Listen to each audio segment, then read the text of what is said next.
ভাই আপনি ভাই আপনি বহুত কষ্ট করে মনে তেল পাইছেন কত করে লইছেন ভাই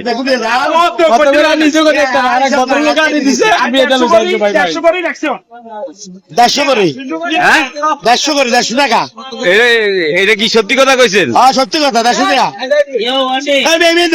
আমরা অনুভূতিটা কিরকম ভাই অনুভূতি প্রকাশ করার মতো না তেলের কারণে এবং ইরান এবং ইসরায়েলের যুদ্ধের কারণে যে বাংলাদেশের তেলের বাজারে একটা বিশৃঙ্খল সৃষ্টি হইতেছে এটা আসলে ভাই অকল্পনীয়। আমরা দেখছি পেট্রোল পাম্পের তেল নাই, এখন এখানে খোলা বাজারের তেল করতে আসলে পেট্রোল পাম্পের তেল যেভাবে পারে তারা সংগ্রহ করে, কিন্তু এই সংগ্রহ করাটা তার বিস্ফোরণ হয়ে দাঁড়ায়।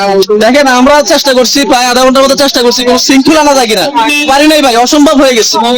ওরা অনুরোধ করছে যে ভাই আমরা একটু দায়িত্ব পালন করি, শৃঙ্খলা আনার চেষ্টা করতে হবে, কিন্তু আমরা চেষ্টা করছি শৃঙ্খলা আনতে পারি নাই। অবশেষে ভাই আমি অনুরোধ করলাম ধরেন আমার যে 2 লিটার বরাদ্দ ছিল এটা নিয়ে আসছিল ভাই, এখানে 2 লিটার সর্বোচ্চ 2 লিটার দিতেছে।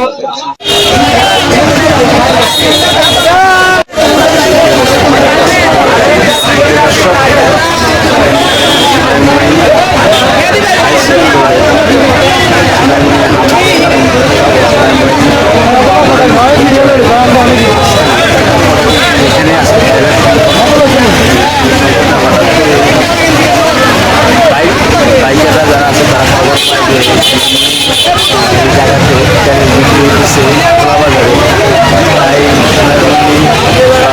বিভিন্ন জায়গা থেকে বাইকাররা এসে এখানে জড়ো হয়েছেন তেলের জন্য, কিন্তু দেখা যাচ্ছে সবাই তেল পাচ্ছে।